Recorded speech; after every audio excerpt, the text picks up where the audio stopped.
જય જીનેન્દ્ર બિપિનભાઈ. જય જીનેન્દ્ર. આપનું મા સ્વામીની પ્રેરણા સામાયિકની આ સંવાદ શ્રેણીમાં વિશેષ સ્વાગત છે બિપિનભાઈ. આજે આપણી સાથે ડૉક્ટર બિપિનભાઈ દોશી છે અને મા સ્વામીની પ્રેરણા સામાયિકના તંત્રી અજયભાઈ તરફથી આપને ખાસ અભિવાદન. ખૂબ ખૂબ અભિનંદન અને ધન્યવાદ અભયભાઈને અને મા સ્વામીને અજયભાઈએ ખૂબ આભાર માન્યો છે આપનો કે આપે અમારું આમંત્રણ સ્વીકાર કર્યું એના માટે. મા સ્વામીને પ્રણામ. આજે મા સ્વામીની પ્રેરણા સંવાદ શ્રેણી 5 વર્ષથી ચાલે છે આ સામાયિક બિપિનભાઈ, અને 5 વર્ષમાં આપણે ખૂબ મોટી સંખ્યામાં વાચકો છે. આ વખતના મેગેઝિનનું જે વિષય છે એ છે જીવનની ક્ષણભંગુરતા, અનિત્યતાનું સત્ય. વાવ. અને એના વિશે આપની સાથે વાત કરવી છે. ડૉક્ટર બિપિનભાઈ દોશીનો જો પરિચય આપવાનો હોય ટૂંકમાં તો એ ક્યારે પણ શક્ય ન બને, કારણ કે છેલ્લા 48 વર્ષથી જે મેડિકલ પ્રેક્ટિશનર પણ છે અને સાથે સાથે જૈન તત્વજ્ઞાનના ખૂબ અભ્યાસુ શિક્ષક, અને જેમને મુંબઈ જેવા શહેરમાં 6500થી વધારે વિદ્યાર્થીઓને જૈન તત્વ તરફ વાળ્યા અને શીખવાડ્યું છે. અનેક સંસ્થાઓ સાથે જોડાયેલા બિપિનભાઈ છે, પોતે સર્જક પણ છે, અનેક સંસ્થાઓના સ્થાપક પણ છે, અને બોરીવલીમાં બ્લડ બેંક અને દોશી મેટર્નિટી નર્સિંગ હોમના તેઓ ફાઉન્ડર પણ છે. મારે ખાસ અહીંયા કહેવું જોઈએ કે આ મેડિકલ પ્રેક્ટિશનર આજે પોતાના આ કાર્યને સેવાના એ ભાવ તરફ લઈ ગયા છે કે બોરીવલીમાં કે પછી આખા મુંબઈમાં કે બહારગામ પણ જ્યારે કોઈને મેડિકલનો એક ઓપિનિયન લેવો હોય તો બિપિનભાઈ એમને નિઃશુલ્ક ઓપિનિયન આપે છે, અને આજે ખૂબ સેવાના એ ક્ષેત્ર તરફ વળી ગયા છે. બીજી તરફ જૈન ધર્મના સિદ્ધાંતોને વૈજ્ઞાનિક દ્રષ્ટિકોણથી જોવાનો અભિગમ લોકોમાં કેળવાય એના માટે પણ તેઓ નિરંતર પ્રયત્ન કરે છે. અને સર્જક બિપિનભાઈનો પરિચય શું આપું? ગાંધી બિફોર ગાંધી, જેના 900 જેટલા શો થયા, વીરચંદ ગાંધીના જીવન પર આધારિત એવું એક નાટક, અને ત્યારબાદ તો પછી બિપિનભાઈએ ભામાશાહ, શેઠ મોતી શાહ અને એવા રાજા કુમારપાલ અને શેઠ ઝઘડુ શાહ જેવા પણ લેખન કાર્યો કર્યા. અને આ રીતે જે ખૂબ ઉચ્ચ ચરિત્ર ધરાવનાર આપણા જૈન સમાજના, જૈન સાહિત્યના ચરિત્ર નિરૂપણોને એમને સ્ટેજ અને પ્લેટફોર્મ સુધી લાવ્યા છીએ. બિપિનભાઈ, તમારા વિશે વાત કરીશ તો મને લાગે છે કે 50 મિનિટ માત્ર એ જ વાત થશે, પરંતુ આપ જેવા એક વૈજ્ઞાનિક, આપ જેવા એક ચિંતક, આપ જેવા એક ફિલોસોફર, જ્યારે એમની સાથે હું વાત કરતી હોઉં ત્યારે સૌથી પહેલાં તો મને એ પૂછવાનું મન થાય અને એ મને કુતૂહલતા છે કે જ્યારે આપણે વાત કરીએ છીએ જીવનની ક્ષણભંગુરતા, અને બીજી તરફ અમે કહીએ છીએ કે અનિત્યતા એ જ જીવનનું સત્ય છે, તો આ જીવનની ક્ષણભંગુરતા એટલે આ શબ્દ બોલતા તમારા મનમાં શું વિચાર આવે છે બિપિનભાઈ? પહેલાં તો આ ક્ષણભંગુરતાની વાત કરું ને ત્યારે એક નાની વાત તો કરી દેવી કે પ્રેરણા મારા માટે પ્રેરણા છે. ઓહો. અજયભાઈની આ વાત અને એમાં આવેલી વાતોને હું ઝીણવટથી વાંચું છું. એમાં તમારો પણ ઉલ્લેખ હંમેશા હોય જ છે. મને ખૂબ ગમે છે. સામાન્ય રીતે હું મેગેઝિનો બહુ સાચવી રાખતો નથી, પણ પ્રેરણાનો આખું જ્યારથી મને મળતું થયું છે ત્યારથી સાચવી રાખ્યા છે. અને મારા મિત્રોમાં એવું હું જ્ઞાન પ્રચાર માટે વહેંચું પણ છું. એટલે મા સ્વામીની કૃપા, અજયભાઈની વિઝન અને તમારા જેવા બાહોશ સાહિત્યકાર એમાં ભળે તો સોનામાં સુગંધ ભળે એવું કહી શકાય. એટલે હું પ્રેરણાનો ચાહક છું. ખૂબ આભાર બિપિનભાઈ. હવે વાત કરવી છે ક્ષણભંગુરતાની. આ શબ્દ છે ને જ્યારે આપણા મગજમાં આવે ત્યારે પેલું નાનપણમાં એક કબીરનો દોહો ગાતા હતા આપણે, પાણી કેરા બુદબુદા ઉસ માનુસ કી જાત, દેખત હી છિપ જાયેગા જ્યો તારા પ્રભાત. એટલે આમ એવું લાગે જાણે કે બધું નકામું છે. જી. આ બધી પ્રવૃત્તિઓ કંઈ કામની નથી, મહત્વાકાંક્ષાઓ કંઈ કામની નથી, અને આવું કંઈ કરવાની જરૂર નથી. એટલે છે ને જે માણસને કંઈ ન કરવું હોય ને એના માટે પલાયનવાદ છે. એને પલાયનતાથી જોવે શું કરવાની જરૂર છે, શું મહેનત કરવાની જરૂર છે, શું છેવટે મળશે, છેવટે તો મરી જ જવાનું છે ને, આવા શબ્દો એ વાપરે. હું એમ માનું છું કે આ વાતની અંદર, ક્ષણભંગુરતા શબ્દની અંદર પલાયનવાદ નથી. હું તો ત્યાં સુધી કહું કે કોઈ પણ સાધુ સંતે પણ પલાયનવાદને સમર્પિત નહીં થવું જોઈએ. સાધુ સંતોએ પણ પ્રવૃત્તિ કરવી જોઈએ, એમની પણ મહત્વાકાંક્ષાઓ હોવી જોઈએ. આ અનિત્યતાની વાત જે આવી છે ફક્ત જૈન ધર્મમાં નથી, દરેક સનાતન ધર્મમાં જે અનિત્યતાની વાત છે ને એને આપણે બહુ જુદી રીતે લીધેલી છે. આપણને સગવડ મળી જાય કંઈ ન કરવું હોય એટલે બધું અનિત્ય છે એવું આપણે માનીએ, અથવા તો બધું ક્ષણભંગુર છે એવું માનીએ. મારી દ્રષ્ટિએ ક્ષણભંગુરતા એટલે તમને એમ કહેવા માંગે છે, હું કરું એ જે અજ્ઞાનતા શકટનો ભાર જેમ શ્વાન તાણે. તો તારામાં અહંકાર નહીં હોવો જોઈએ. બધું અનિત્ય છે એનો અર્થ એવું છે કે તું કંઈક છે, અથવા તો આ વિશ્વની અંદર તારું કંઈક બહુ મોટું અસ્તિત્વ છે એવું માનીને નહીં ચાલ. એ વાત કહેવા માટેની આ ક્ષણભંગુરતાની વાત છે. હવે ક્ષણભંગુરતામાં બે વાત પ્રગટે છે મારી દ્રષ્ટિએ. એક વાત છે કે વિતરાગતા, અને એને બહુ સહર્ષ સ્વીકારી લીધી આપણે. આપણા બધા ધર્મો ત્યાગની વાત કરે, પણ ત્યાગ શેનો કરવાનો છે એ તો પહેલા વિચારો. હોય એનો ત્યાગ થાય, કંઈ ન હોય એનો ત્યાગ તો ન જ થાય. એટલે આ વિતરાગતાને બહુ મારા આત્માનું કરવું છે. તીર્થંકર પરમાત્માએ પણ છેલ્લી ક્ષણ સુધી પરકલ્યાણના કામ કર્યા છે, ઉપદેશ આપવાના કામ કર્યા છે, પ્રવૃત્ત રહ્યા છે, ક્યારેય નિવૃત્ત થયા નથી. જ્યારે આજે આપણને ઘણીવાર એવું જોવા મળે કે નિવૃત્તિ તો જાણે ધર્મ હોય, તો અહીંયા મારી બહુ જ સમાજને કંઈક કહેવાનું છે કે નિવૃત્તિ ક્યારેય ધર્મ હોઈ શકે નહીં.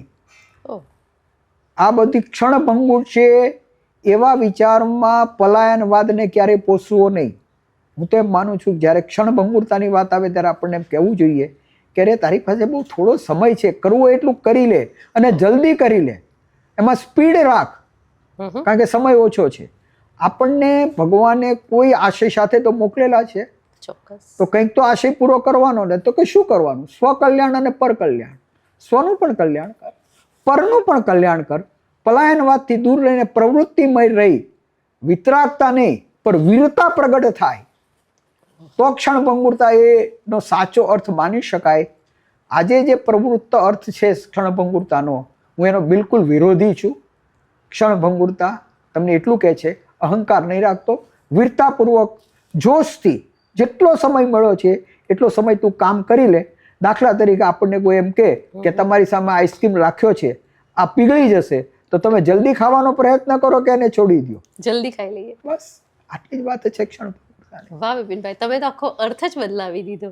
કારણ કે આ જે અર્થ તમે બદલાયો બિપિનભાઈ, એની પાછળ ડૉક્ટર બિપિન દોશી છે કે ફિલોસોફર બિપિન દોશી છે? મને લાગે છે આ જીવનની સામાન્ય વાત છે. આમાં કંઈ બહુ બધી ફિલોસોફી પણ આવતી નથી, આમાં કંઈ ડોક્ટરી પણ આવતું નથી. એક સામાન્ય કે ભાઈ મારે કરવાનું શું છે, અહીંયા હું આવ્યો છું તો કરવાનું શું છે, ભાગી જવાનું છે કે કંઈક કરવાનું છે? સિમ્પલ વાત છે. ઘણા લોકો ભાગી જવાની વાત કરે ને ઘણા લોકો કંઈક કરવાની વાત કરે. હું કરવાની વાતવાળા માણસ છું, ભાગી જવાની વાત કરવાવાળો માણસ નથી. એટલે તમે અહીંયા બીજી બે એક વાત કરી, વિતરાગતા અને વીરતા, અને એક નવો દ્રષ્ટિકોણ મારા ખ્યાલથી તમે આજે સમાજને આપી રહ્યા છો બિપિનભાઈ. તબીબી વિજ્ઞાનમાં જે આપણે વાત કરતા હોઈએ કોઈ પણ ક્ષણભંગુરતાની, તો એની સામે ડૉક્ટર હંમેશા જીવન બચાવવા માટે લડે. તો બીજી તરફ અનિત્યની વાત આવે, અનિત્યતા, તો આપણે એમ કહીએ કે જીવન છે, ક્ષણિક છે, ચાલ્યું ગયું. તો આ બે વસ્તુ એકબીજાને મારા મનમાં એવું લાગે છે કે કોન્ટ્રાડિક્ટરી છે. તમે આ વાત થોડીક સમજાવશો? હું એક તો વૈજ્ઞાનિક છું, બરાબર, કારણ કે ડૉક્ટર છું. દરેક વસ્તુને કોઈ કે એમ માની ન લો, એ જીવનમાં નાનપણથી સ્વીકાર્યું છે. કોઈ પણ ગ્રંથ પણ મારી સામે હોય ને તો એને મારા ત્રાજવે તોડું છું. કોઈ જ્ઞાની પુરુષે કહ્યું છે માટે માની લઉં એવું નથી. ઇવન ગ્રંથની અંદર કોઈ વાક્ય લખાયું હોય તો હું ચોક્કસ કહું કે આ ભગવાને તો લખ્યું જ ન હોય, અને આ લખ્યું હોય તો મારા માટે ભગવાન પણ નથી. એટલી વિવેક બુદ્ધિ, જેને આપણે અંગ્રેજીમાં પ્રુડન્સ કહીએ છીએ, એટલી વિવેક બુદ્ધિ રાખીને હું ચાલ્યો છું. હવે જ્યારે ક્ષણભંગુર શબ્દ આવે ને, જૈન ધર્મનો પણ અભ્યાસ કર્યો છે, વૈદિક ધર્મનો પણ અભ્યાસ કર્યો છે, તો ક્ષણભંગુર છે એટલો જ એનો અર્થ છે. બધું ક્ષણભંગુર છે એવું નથી. એકચ્યુઅલી તો વિશ્વની અંદર બધું નિત્ય છે, અનિત્ય કાંઈ છે જ નહીં. અને અનિત્ય જો કંઈ એક હોય ને તો ક્ષણ છે, કારણ કે આવેલો સમય વીતી જાય પછી આવતો નથી. પણ આ વિશ્વની અંદર જેનું પણ એક્ઝિસ્ટન્સ છે એ કોન્શિયસનેસ હોય. વિજ્ઞાનની અંદર 3 આયામ હોય છે, સમય, સ્પેસ, અને ત્રીજો આયામ છે માસ, એટલે પદાર્થ. બરાબર. આ 3 આયામમાં સમય જ એક એવી વસ્તુ છે કે જે વીતેલો પાછો આવતો નથી. ઓકે. કોન્શિયસનેસ અને માસ, જેને આપણે ચેતના કહીએ છીએ, અને માસ અને સ્પેસ. સ્પેસમાં ક્યાંય પરિવર્તન થાય પણ ક્યારેય જતું નથી, છે એટલું ને એટલું રહે. માસની વાત કરીએ તો એ પરિવર્તનશીલ છે. ફ્રેન્ચ વૈજ્ઞાનિક એન્ટોનીએ 200 વર્ષ પહેલા એક આપણને નિયમ આપ્યો, law of conservation of mass. Okay. ત્યાર પછી જુલિયસ રોબર્ટ, જે જર્મન વૈજ્ઞાનિક હતો, એને આપણને આપ્યો law of conservation of energy. આ વિશ્વની અંદર જેટલા પણ પદાર્થ છે, જેટલી પણ શક્તિ છે, એમાં પરિવર્તન થાય પણ ક્યારેય એનો નાશ પામતો જ નથી. તો આજે ક્ષણભંગુરતાની વાત કરીએ છીએ ને આપણે, એ ક્ષણભંગુરતા કોના માટે છે? સમય માટે છે.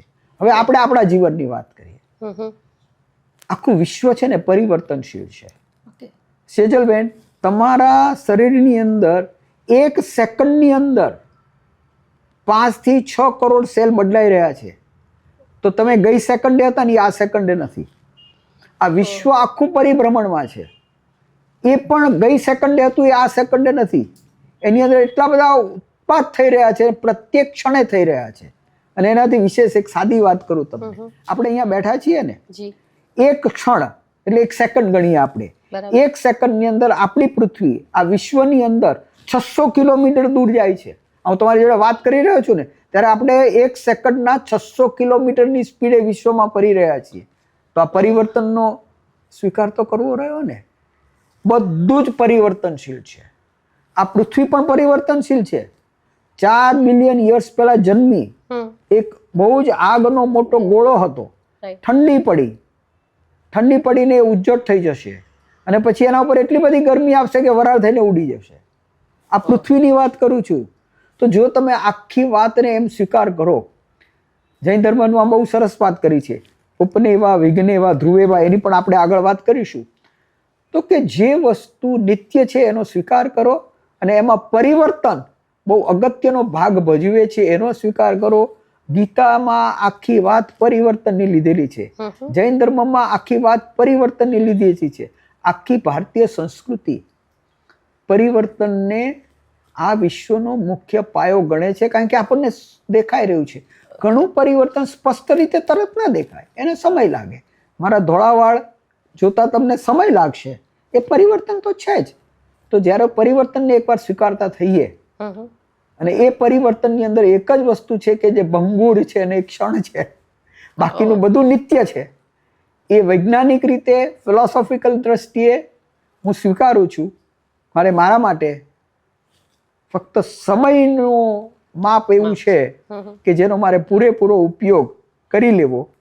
બાકી બધું અહીંયા નિત્ય છે, નિત્ય રહેવાનું છે. મારું જીવન પણ નિત્ય છે, એમાં કંઈ અનિત્ય નથી. આ ખોડિયું જે છે એ ખોડિયું હવે બીજું લેશે, અહીંયાથી હું બીજે ક્યાંક જઈશ. બહુ આનંદની વાત છે. પરિવર્તનનો સ્વીકાર કરી લો. બિપિનભાઈ, તમે બહુ જ ગહન અને ગંભીર વાત કરી. મને લાગે છે કે આપણે થોડીક અહીંયા વધારે વિસ્તારથી વાત કરીએ, કારણ કે તમારે થોડુંક અમને સમજાવવું પડશે. તમે હમણાં એમ કહ્યું કે આ જે આપણું ખોળિયું છે એ અનિત્ય છે, બાકી આપણી જે ચેતના છે એ નિત્ય છે, અને જે ક્ષણ છે એ ચાલી જાય છે. હવે આ વાતને થોડીક તમે જૈન ધર્મના સિદ્ધાંત પ્રમાણે, જેને આપણે ઉત્પાદ, વ્યય અને દ્રવ્ય કહીએ છીએ, એની સાથે જોડીને થોડુંક વધારે વિસ્તારથી સમજાવશો બિપિનભાઈ? ઉત્પાદ, વ્યય, દ્રવ્ય યુક્ત સતમ, આવું આપણા શાસ્ત્રોની અંદર લખાયું છે. પણ એ એક વસ્તુ કહેવા માંગુ છું કે આ ફક્ત જૈન ધર્મમાં નથી લખાયું, વેદમાં પણ આ જ લખાયું છે. આત્મા ક્યારેય મરતો નથી, આત્મા ક્યારેય ભીંજાતો નથી, આત્મા ક્યારેય બળતો નથી. એ આપણને ગીતાના શ્લોકમાંથી મળે છે ને એ જ વસ્તુ આપણે આપણા જૈન ધર્મની અંદર જાણીએ છીએ. તો કે વાત શું છે? તો કે આ વિશ્વમાં બધું નિત્ય છે એ કહેવા માટે તીર્થંકર પરમાત્માએ આપણને વાત કરી, ઉપનેવા, વિઘ્નેવા, ધ્રુવેવા. એમ કહેવાય છે કે તીર્થંકર પરમાત્મા જ્યારે ઉપદેશ આપે, સમોસરણની અંદર બેઠા હોય ત્યારે ફક્ત 3 શબ્દ જ બોલે છે વિશ્વના અસ્તિત્વને સમજાવવાને માટે, કે અહીંયા તું આવ્યો છું, અત્યારે તારી મનુષ્ય પર્યાય છે, કાલે તારી પર્યાય બદલાઈ જશે. મારા માટે તો દેવ પર્યાય જ આવવાની છે. એટલે માની લો કે અત્યારે હું માણસ છું અને પછી આવતા ભાવમાં દેવ થવાનો છું. મારી ઈચ્છા તો મોક્ષમાં જવાની છે, પણ એ શક્ય નથી આ કાળમાં. તો હું દેવ થવાનો છું. તો મારા શરીરની અંદર મનુષ્યનો ખોળિયું ગયું. પેલું એક ગુજરાતીમાં, તમે તો ગુજરાતીના સાહિત્યકાર છો, તમને ખબર છે, મારો હંસલો નાનો ને દેવળ જૂનું રે થયું. તો હવે આ બધું છે ને એ વૃદ્ધ થઈ ગયું, તો એને નવું ખોળિયું જોઈએ. એટલે હું આ પર્યાયમાંથી દેવ પર્યાયમાં જવાનો છું. તો મારી પર્યાય બદલાય, હું નથી બદલાયો. જો આ વસ્તુનો આપણે સ્વીકાર કરીએ ને, તો મૃત્યુ છે ને એ દુઃખનો વિષય ન રહે, મહોત્સવનો વિષય રહે. તમને એક નાની એવી વાત કરું. માની લો કે આપણે આ વિશ્વમાં ફરતા હોઈએ અને તમને હજારો લાખો કરોડો વૃદ્ધ માણસો દેખાય, આ બધા વૃદ્ધ ઝાડો દેખાય, આ બધા કરમાયેલા ફૂલો દેખાય, તો તમને ગમશે? ના, બિલકુલ ન ગમે. બિલકુલ ન ગમે. વસંત જોઈએ તો જીવનમાં, તો કે પાનખર ન જોઈએ. હા, પાનખર હતી, પણ વસંત આવી છે, વસંતનો આનંદ હોય. તો એવી રીતે પરિવર્તનની અંદર આગળનું જે જાય છે એને આપણે વ્યય કહીએ છીએ, વિનાશ થઈ ગયો. નવું જે આવ્યું એને ઉત્પાદ કહીએ છીએ, અથવા તો ઉત્પન્ન થયું એવું કહ્યું ને. છતાં જો જે હતું તે બધું પોતાની જગ્યાએ એમનું એમ રહ્યું છે. આ ખોળિયું જ્યારે જશે ને ત્યારે માટીમાં ભળી જશે. એ જ માટીમાંથી નવું ખોળિયું મને કે બીજાને મળશે. માટીનો સ્વભાવ છે નવા ખોળિયાઓ આપવાનો.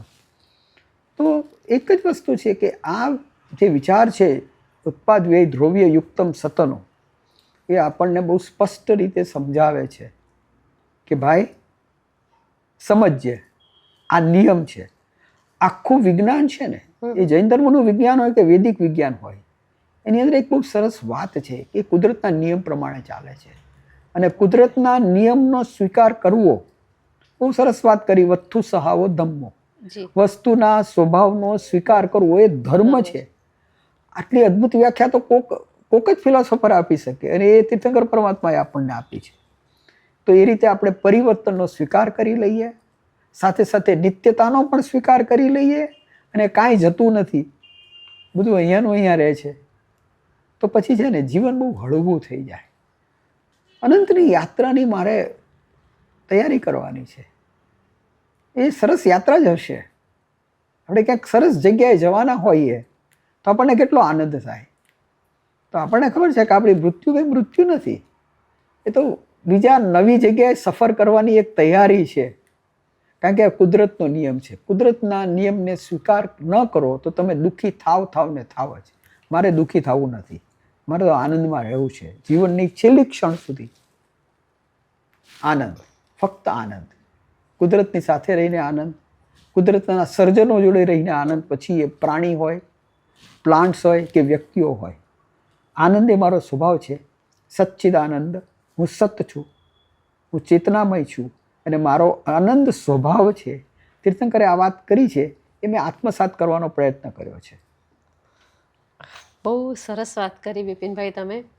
પણ મારો મુદ્દો એ છે અત્યારે કે તમે જે વાત કરો છો કે આ ખોળિયું જશે, કે જૂનું રે થયું, પિંજર જૂનું થયું, એ વાત ક્યાંક મનમાં ઉદાસીનતાનો ભાવ પણ લાવે છે વિપિનભાઈ. કેવી રીતે આ મોહભંગ થાય? તમે પરિવર્તન કહો છો મને, પણ આ મોહભંગ થવો સરળ નથી. કારણ કે મને તો આ દેહ બહુ ગમે છે, મારું એની સાથે એક લગાવ છે. એ લગાવને આપણે કેવી રીતે છોડી શકાય? બહુ સાચી વાત છે. જો સમજ હોય ને તો એમાંથી બોધ થાય. બરાબર છે. તો હું જ્યારથી જૈન ધર્મ અથવા તો કોઈ પણ ધર્મ, હું ફક્ત જૈન ધર્મની વાત નથી કરતો, અહિંસા, અપરિગ્રહ કે અનેકાંત, એ તો જીવન જીવવાની પદ્ધતિ છે. અહિંસાનો સરળ અર્થ છે મારે કોઈને નડવું નહીં, અને મારે એટલા સ્ટ્રોંગ થવું કે મને કોઈ નડી ન શકે. આ અહિંસાના બે અર્થ છે. અને ફક્ત અહિંસાનો અર્થ કાયરતા નથી, વીરતા પણ છે. ગીતામાં બહુ સરસ વાત કરી, અહિંસા પરમો ધર્મ, ધર્મ રક્ષા તદૈવ છે. ધર્મની રક્ષા કરવી હોય ને તો બાણ ઉપાડવું પડે. અર્જુને ઉપાડ્યું. એટલે અહિંસાને કાયરતા નહીં, પણ અહિંસાને વીરતામાં મારે પ્રગટ કરવી છે. નવી પેઢીને મારે એ વાત કરવી છે. અપરિગ્રહ મારી દ્રષ્ટિએ ઇટ્સ અ કોન્સેપ્ટ ઓફ મિનિમાલિઝમ. જો આપણે વધારે વસ્તુઓનો ઉપયોગ કરશું તો નવી પેઢી માટે કંઈ રહેશે નહીં. બરાબર. કારણ કે જેટલી તમે વધારે વસ્તુઓનો ઉપયોગ કરશો ત્યારે જેને કહીએ આપણે કે નેચરલ રિસોર્સિસનું ડિપ્લીશન થાય, હમ. એનર્જી ક્રાઇસિસ થાય અને ક્લાઇમેટ ચેન્જ થાય. તમે કદાચ આ કોલમાંથી બનતી એનર્જીને માટે સોલર એનર્જી વાપરશો, સ્વાભાવિક છે, સારું છે. એનાથી થોડુંક તમારું જે અર્થ અવર્સ કહીએ છીએ એ થોડાક વધી જશે. વધશે નહીં, ઓછા રહેશે, પણ અલ્ટિમેટલી તો એ તમને નુકસાન કરશે જ. એટલે ઉપભોક્તાવાદને આપણા જીવનમાં નહીં સ્વીકારવો અને મિનિમાલિઝમથી રહેવું એ અપરિગ્રહનો સાચો અર્થ છે. અપરિગ્રહનો અર્થ એવો નથી કે બધું છોડીને ભાગી જાઓ, એવું હોય જ નહીં. એને શક્ય પણ નથી. શું વસ્તુઓને છોડી શકું? શું મારા વિચારને છોડી શકું? શું મારી વ્યક્તિઓને છોડી શકું? એ શક્ય જ નથી. એના વગર જીવન હોય જ નહીં. તો અપરિગ્રહને પણ પોઝિટિવ અર્થમાં લેવું છે. અને એકાંત તો સ્વાભાવિક છે. આપણો જ વિચાર કે આપણું જ મંતવ્ય વ્યક્તિઓ માટે ક્ષણે ક્ષણે બદલાય છે. તો દરેક વ્યક્તિઓના જે પણ વિચાર છે એને રિસ્પેક્ટફુલી સાંભળવા. અહીંયા યાદ રાખજો, અનેકાંતનો અર્થ એ નથી કે માનવા, સાંભળવાના. સાંભળવા, એને રિસ્પેક્ટ આપો એ સમય પૂરતું. અને પછી તમે તમારી રીતે એનાલિસિસ કરો કે આ સાચું છે કે ખોટું. સાચું હોય તો સ્વીકાર કરો, ખોટું હોય તો કાઢી નાખો. પણ મોકળા મને બીજાની વાત સાંભળી અને કોન્ફ્રન્ટેશનને ઓછા કરવા એ અનેકાંતનો સરળ અર્થ છે.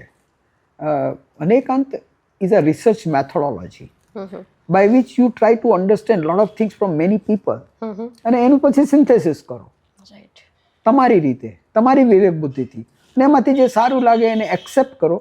પોતાના વિચારોની જડતાને છોડીને એની અંદર એક પ્રવાહ રહે, પરિવર્તિત પણ થાય. આજે મારો તમારા વિશેનો વિચાર આજે કંઈ હોય ને તો બીજે દિવસે બદલાઈ પણ શકે. તમે નાની એવી વાર્તા કહો, બહુ સરસ છે, અત્યારે અચાનક જ યાદ આવી કે વૈશાખનો ધોમ ધક્કો તડકો હતો. એક પાણીને એક માણસને બહુ જ તરસ લાગી હતી. કોઈ આજુબાજુમાં ઘર જેવું દેખાયું નહીં, પણ થોડુંક લાંબે ઘર હતું. એ માણસ થાકેલો હતો તો બી ચાલીને ઘર સુધી ગયો અને ઘરને ખટખટાવે છે. અંદરથી એક માણસ બહાર આવે છે કે ભાઈ શું કામ છે? તો કે મારે પાણી પીવું છે. બોલો ભાઈ કે ઠીક, એમ કરીને એ પાણી લેવા અંદર જાય છે. 1 મિનિટ થઈ, 2 મિનિટ થઈ, 3 મિનિટ થઈ, એ ભાઈ આવ્યા જ નહીં. એટલે આને બહુ ગુસ્સો આવ્યો અંદરથી કે આ કેવો માણસ છે, હું મરવા પડ્યો છું અને આ માણસ પાણી લઈને આવતો નથી. બોલવાનો પ્રયત્ન બી કરે છે ભાઈ જલ્દી મારા માટે પાણી લાવો, પણ એનો અવાજ નીકળતો નથી. 2-3 મિનિટ પછી પેલા ભાઈ પાણી સાથે લીંબુ શરબત, એની અંદર સાકર, એની અંદર મીઠું અને એટલું સરસ એના માટે ઠંડા પીણાના 2 ગ્લાસ લઈને આવે છે. 1 મિનિટમાં તમે જે વ્યક્તિ વિશે ધારતા હતા એ વ્યક્તિમાં એની ધારણામાં પરિવર્તન થઈ ગયું. તો હંમેશા શાંતિ રાખો કોઈ પણ વસ્તુ. અને ખાસ અનેકાંતની અંદર એક વસ્તુ હું શીખ્યો છું, કોઈ પણ વ્યક્તિ વિશે તરત જ અભિપ્રાય નહીં બાંધી લેવો. એક અનુભવથી અભિપ્રાય બાંધવાની આપણી જે ટેવ છે ને, એમાંથી દૂર નીકળવું ને, એ મને અનેકાંતવાદે શીખડાવ્યું છે. તો આ જીવન જતું રહેવાનું છે, આ જીવન ક્ષણ માત્ર છે, એવું ઘણી વસ્તુ કીધી છે. હું શ્રીમદ રાજચંદ્રને વાંચું છું.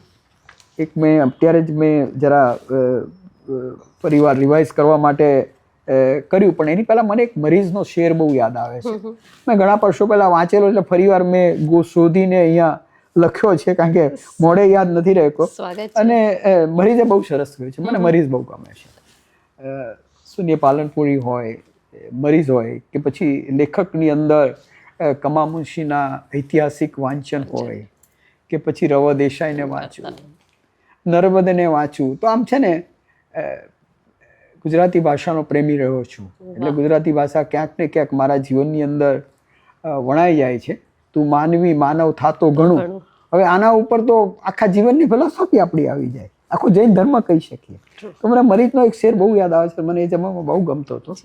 જીવન મરણ છે એક, બહુ ભાગ્યવંત છું, તારી ઉપર મરું છું હું, તેથી જ જીવંત છું. ખુશ્બુ હજી છે બાકી, જો સૂંઘી શકો મને, હું પાનખર નથી, હું વીતેલી વસંત છું. બહુ સરસ. આપણે પણ આ જીવનમાં યાદ રાખીએ ને કે આપણે કે પાનખર નથી યાર, આપણી પણ એક વસંત હતી, અને વાગોળવાની વસંત હોય, પાનખર ન હોય. મરીઝની આ વાત મને બહુ યાદ આવે છે હંમેશ માટે. અમે ઘણી બધી વાતો યાદ રાખી હોય પણ પછી ભૂલી જાય ઉંમરને કારણે. પછી ફરીવાર ક્યારેક રિવાઇઝ પણ કરવી પડે, શોધવી પણ પડે કે આ મરીઝનો શેર ક્યાં છે. આનંદ આવે છે. બહુ સરસ વિપિનભાઈ, મને બહુ આનંદ છે કે એક ડૉક્ટર હોવા છતાં તમે સાહિત્ય સાથે આટલા જોડાયેલા છો અને તમે આટલું બધું વાંચન પણ કરો છો સાહિત્યનું. સામાન્ય રીતે આ બધું કોન્ટ્રાડિક્ટરી લાગતું હોય છે. પણ વિપિનભાઈ, આપણી આ વાતને થોડીક આગળ વધારીએ તો આજે તમે પોતે સેવા કાર્ય નિમિત્તે કે તમારા એક ભાવથી ઘણી બધી સંસ્થાઓ સાથે જોડાયેલા છો અને કેટલાક આપણા મનુષ્ય સહજ સ્વભાવ પણ હોય કે મનુષ્ય સહજ સ્વભાવ એવા હોય આપણા કે આપણને સંસ્થાઓ માટે મોહ હોય, આપણને વ્યક્તિઓ માટે મોહ હોય. હવે તમારા મનમાં જો મોહ હોય ને તો મને એવું લાગે છે કે આપણે એનું વધારે કાળજી લઈએ. જે માતા હોય એ બાળક પ્રત્યે મોહ રાખે તો વધારે કાળજી લે. હવે જો આ પરિવર્તન છે કે ક્ષણભંગુર શબ્દનો ઉપયોગ કરું તો મારો એક મોહ તોટવાની વાત છે. તો જીવનના વાસ્તવિકતામાં આ બે વસ્તુ એકબીજાને કોન્ટ્રાડિક્ટરી નહીં બને? બેન, મારે તો કોઈ મોહ છોડવો જ નથી છોડવું. અંતમાં મોહ સાથે મરું તો મને શું ફરક પડે? પણ જે મારી વ્યક્તિઓ છે, ખાસ કરીને વિચારનો મોહ કદાચ પરિવર્તિત છે, વસ્તુઓનો મોહ બી પરિવર્તિત હોય. એક જમાનો એવો હતો કે હું ક્યારે પણ ઓમેગાની ઘડિયાળ પહેર્યા વગર નીકળતો નહોતો. મારા બટનની અંદર મોમ બ્લેક હોય જ. અને મારી પાસે ક્યારે પણ અનબ્રાન્ડેડ વસ્તુઓ ન હોય.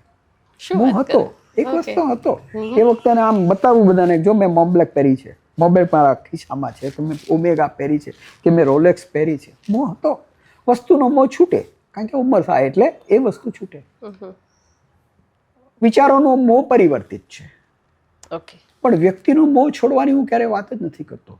શું મારા છેલ્લા સમયમાં એમ કહું કે મારી પત્નીને ઓછો પ્રેમ કરું છું, મારા બાળકોને ઓછો પ્રેમ કરું છું, મારા મિત્રોને ઓછો પ્રેમ કરું છું, પરમાત્માને ઓછો પ્રેમ કરું છું? પરમાત્માનો પણ મોહ છે ને છેવટે તો. મારે મોહ છોડવો જ નથી. આ મોહ છોડે એટલે મોક્ષ મળે, આ વાતમાં મને કંઈ તથ્ય દેખાતું નથી. હું મોહ એટલા માટે રાખું છું કે મારે જીવંત રહેવું છે. મરણની છેલ્લી ક્ષણો સુધી મારે મારી વ્યક્તિઓ વચ્ચે આનંદથી રહેવું છે. એકબીજાની જે સ્પંદનો છે, એકબીજા સાથેના જે લાગણીના સ્વભાવ, લાગણીના જે અત્યાર સુધી બનાવેલા જે, એમાં કોઈ જગ્યાએ ખાટું પણ છે, કોઈ જગ્યાએ ખારું પણ છે, ને કોઈ જગ્યાએ મીઠું પણ છે. હોય, જીવન છે, રસોઈ છે. આ તો બધું જ આવી જાય. તો એવા બધા પ્રસંગો અમે યાદ કરીએ અને અમે એવા પ્રસંગ, એટલે મોહ છોડવાની વાત જ નથી આવતી ક્યાંય. મને તો આ છે ને, મોહ છોડો.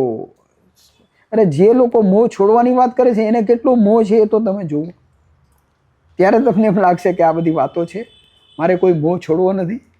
મને તમારો પણ મોહ છે, મને અજયભાઈનો પણ મોહ છે, મને પ્રેરણાનો પણ મોહ છે, મારી બધી વ્યક્તિઓનો મને મોહ છે. મારે મોહ છોડવાની કંઈ વાત કરવી નથી. પણ જ્યારે આપણને આ કહેવામાં આવે કે ક્ષણભંગુરતા, તો એ ક્ષણભંગુરતામાં મોહ હોવા છતાં પણ એક વસ્તુ સમજવી પડે કે આ મોહ ક્યારેક તો આપમેળે છૂટી જવાનો છે, પણ છોડવાની જરૂર નથી. આપમેળે છૂટી જાય, કારણ કે એ પ્રવૃત્તિ છે, અરે પ્રકૃતિનો નિયમ છે, એટલે છૂટી જશે. મને મેં આજે લખી રાખી છે. બહુ નાનપણમાં હું શ્રીમદને વાંચતો હતો, એટલે એની એક નાનપણમાં અમે પેલી અનિત્ય ભાવના, તમે જે કહી ને જૈન ધર્મની અંદર 12 ભાવના છે, એ અનિત્ય ભાવના, એટલે બહુ આમ જેને કહીએ ને કે એક ભાવુક થઈ અને એમને સાંભળતા હતા અથવા તો એમની વાતોને સાંભળતા હતા. તો મને એક અત્યારે યાદ આવે છે, એ નાનપણમાં આપણને ભણાવેલી, નાનપણમાં નહીં, કદાચ મારી ઉંમર એ વખતે 30-35 વર્ષની હશે, જ્યારે મેં શ્રીમદ રાજચંદ્રને વાંચવાના શરૂ કર્યા હતા.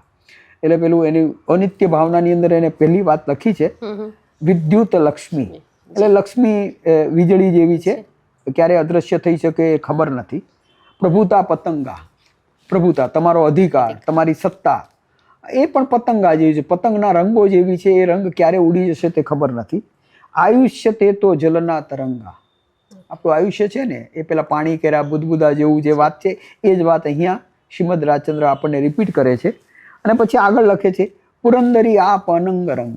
એટલે યૌવન છે ને, એ પણ જતું રહેશે. હું તો કહું છું, મારું યૌવન ક્યારેય જવાનું નથી. શરીરથી વૃદ્ધ થઈશ, વિચારતી પણ મનથી તો હું હંમેશા, મારા વિચારથી તો હંમેશા યૌવન રહેવાનો છું. અને એના માટે હું હંમેશા છે ને સામાન્ય રીતે વૃદ્ધોની વચ્ચે નથી રહેતો. હું સામાન્ય રીતે યુથની વચ્ચે રહું છું. મને એ ગમે છે. બાળકો ગમે છે, યુવાનો ગમે છે. એમની જોડે વાત કરવી, એમની જોડે સંવાદ કરવા, એમના વિચારોને જાણવા. એટલે આજે લખ્યું છે ને પુરંદરી આપ અનંગ રંગ, એ ઠીક છે, એ અનંગ રંગ એમની દ્રષ્ટિએ બરાબર છે, ઇન્દ્રધનુષ્ય છે, પણ એ ઇન્દ્રધનુષ્ય વારંવાર પ્રગટ થશે. આપણે એવો માહોલ ઊભો કરીએ. અને પછી એવું લખે છે શું રાચીએ ત્યાં ક્ષણનો પ્રસંગ, એટલે કે ત્યાં આનંદ નહીં લેવો. હું તો છે ને એટલે શ્રીમદને એ વખતે આ બાબતમાં આમ બહુ સરસ લાગતું હતું, પણ હું જ્યારે એનાલિસિસ કરું છું ત્યારે હું એમ માનું છું કે નહીં, આને જુદી રીતે પણ લેવી જોઈએ. ભલે ક્ષણનો પ્રસંગ છે, પણ છતાંય આનંદને છોડવો નથી, મોહને છોડવો નથી, પ્રેમને છોડવો નથી, બધું જ માણવું છે. મોહને નહીં છોડીએ તો આપણા પ્રશ્નો વધી નહીં જાય? બિલકુલ ન વધે. ઓકે, બિલકુલ ન વધે. પણ મોહ એટલે શું? તો કે તમને ગમતી વસ્તુમાં આનંદ પ્રાપ્ત કરવો અને એને આનંદ આપવો. મોહને તમે, આપણે મોહને એટલું બધું જેને કહીએ ને કે પલાયનવાદ અને નિરાશાવાદી ધર્મોને કરી નાખ્યા છે. હું એવા ધર્મોમાં માનતો નથી. હું જીવન જીવવામાં માનું છું, જીવનમાં કંઈક કરવામાં માનું છું. જીવનમાં જેટલી ક્ષણો છે એ ક્ષણોમાં મારી પાસે જે શક્તિ છે એ અનેક લોકોને, અનેક સંસ્થાઓને, અનેક વાતો, વિચારોને આપવા માંગુ છું. એટલે આ પછી તો કે તમે આનો બી મોહ છોડી દો ને આનો બી મોહ છોડી દો. ઠીક છે, જેને મોહ છોડવો એ છોડી દે. મને કોઈ મોહી કહે તો મને વાંધો પણ નથી. એ મારું જીવન છે, એ મારો હક છે કે મારે કેવી રીતે જીવવું. અને મોહને છોડવાની વાત કરનારા મારા કરતાં વધારે સાચા છે એવું સ્વીકારવા પણ હું તૈયાર નથી. બિપિનભાઈ, આજે તમે બહુ જુદી અને એવી એક અલગ વાત મૂકી આપી કે પરિવર્તનશીલતા હોવા છતાં આપણે મોહ રાખી શકીએ છીએ. એટલે મોહ હોય અને સાથે સાથે પરિવર્તનશીલતાનો પણ સ્વીકાર હોય. આ બંને જાણે કે રેલવેના પાટા સમાંતરે ચાલે ને એવી રીતે તમે આખી વાત મૂકી આપી એવું હું સમજુ છું આ વાત પરથી. આપણે આ વાતને થોડીક આગળ લઈ જઈએ તો આપણે એક વાતમાં કહ્યું કે આપ યુવાનો સાથે ખૂબ જોડાયેલા રહેવાનું પસંદ કરો છો. અને આજના જે યુવાનો છે, મને ઘણી બધી વાર એવું લાગે છે કે એમને જોઈને એવું લાગે કે એમની પાસે તો ખૂબ સમય છે અને નિરાતે બધું જાણે સેલિબ્રેટ કરતા હોય. એ પરિવર્તનશીલતા અથવા તમને ન ગમતો શબ્દ મારે ફરી કેવો પડશે, જીવનની ક્ષણભંગુરતા સાથે એમને કોઈ લેવા દેવા જ નથી. દે આર સો કોન્ફિડન્ટ કે આ બધું મારી પાસે રહેવાનું જ છે કદાચ. અને એને કારણે જ્યારે એમની પાસેથી ચાલ્યું જાય છે ત્યારે એમને ડિપ્રેશન આવી જાય છે. ઘણી બધી જગ્યાએ તેઓ જીવનનો અંત લાવવા સુધી એના પગલાઓ પણ ભરી બેસે છે. બિપિનભાઈ, તો એમના સુધી આ વાતને કઈ રીતે પહોંચાડવી કે અને કઈ રીતે મૂકવી, કન્વિન્સ કરવા એમને, તમે આના માટે શું ગાઈડન્સ આપશો? જો આ યુવાનોની વાત આવે ત્યારે પહેલાં તો એ સમજો કે એમની કેળવણીની અંદર, એના પાયાની અંદર બહુ ગડબડ છે. ગડબડ છે. એને જે કેળવણી આપવામાં આવે છે ને એ કેળવણી જે રીતે આપવી જોઈએ એ રીતે નથી આપતી. અને એમાં જો સૌથી વધારે કોઈ દોષ હોય ને તો એ કેળવણીકારોનો નથી, મા બાપનો છે. તમે મને પૂછો મા બાપનો કે મા બાપનો. બાળકને ક્યારે બહુ અનુકૂળ પરિસ્થિતિમાં ન રાખવું. બાળક જ્યારે નહીં, બાળક જ્યારે માંગે ને ત્યારે જ આપવું. બાળકને માંગ્યા વગર નહીં આપવું. આજે છે ને દરેક માને એમ હોય, અરે મારો દીકરો પાણી માંગે તો એને દૂધ આપવું, અને દૂધ માંગે તો એને ફ્રૂટ જ્યુસ આપવું. આપણે તો કહેવત છે બિપિનભાઈ, સોરી વચ્ચે બોલી, માંગ્યા વિના પીરસે તે માં. માંગ્યા વગર પીરસે તે માં, એ બરાબર છે. પણ હું તો એમ કહું છું કે માંગ્યા વગર કોઈ આપે ને એની વેલ્યુ નથી. હું એમ માનું છું ત્યાં સુધી, મારો અંગત જીવનની વાત કરું કે ખૂબ પ્રતિકૂળતાઓમાં હું મોટો થયો. એટલે મને નાની અનુકૂળતા બી હું મોટી અનુકૂળતા લાગે છે. આજના બાળકોમાં રેઝિલિયન્સ નથી. આજના બાળકોમાં ટોલરન્સ નથી.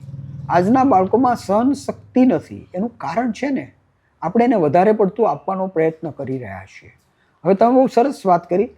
મારા મિત્ર ઘણા સાયકિયાટ્રિસ્ટ છે અને હું બી એક ડૉક્ટર હોવાથી મારી પાસે ઘણા બધા આવા પેશન્ટો આવતા હોય. સામાન્ય રીતે આ પ્રોબ્લેમ જે છે ને, ડિપ્રેશનનો, આપઘાત કરવાનો, ભાગી જવાનો, રિબેલિયસ થઈ જવાનો, એ બધું સૌથી વધારે ક્યાં છે ખબર છે? બહુ શ્રીમંત કુટુંબમાં તો અપર મિડલ ક્લાસમાં છે. ગરીબાઈમાંથી આવતો માણસ ખૂબ ઠોકરો ખાય છે.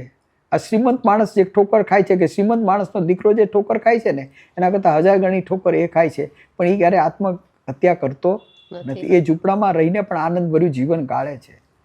તો મને એમ લાગે છે કે બાળકની કેળવણીમાં આપણે ક્યાંક થાક ખાઈ ગયા છીએ.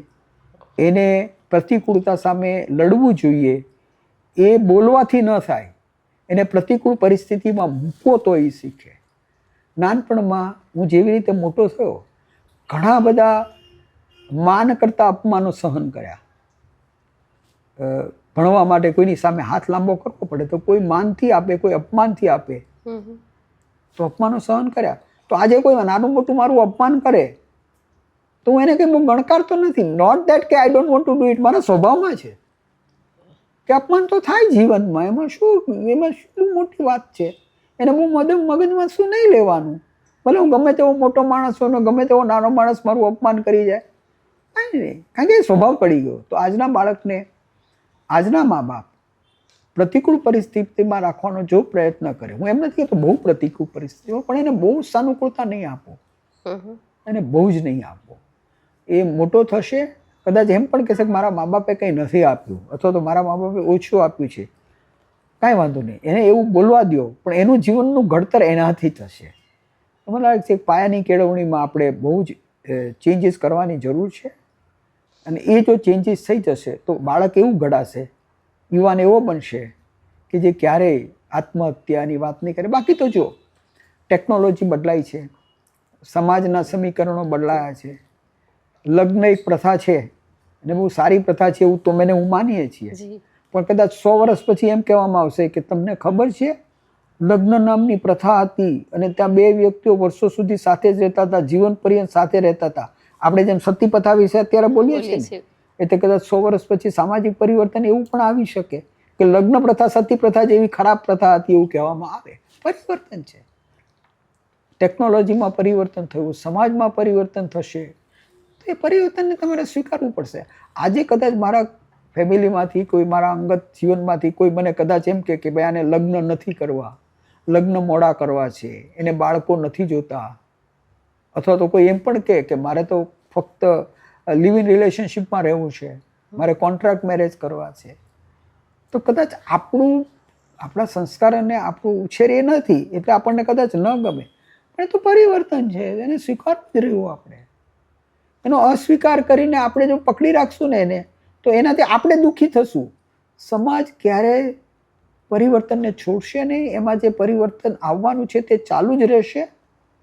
મેં આગળ કહ્યું એ પ્રમાણે પરિવર્તન એ વિશ્વનો, કુદરતનો, સમાજનો, વ્યક્તિનો નિયમ છે. તો આપણે આજના યુવાનોને આ ક્ષણભંગુરતા વિશે સમજાવી નહીં શકીએ. એટલે શું કરવા સમજાવવું છે એને? કે ક્ષણે ક્ષણ માણ.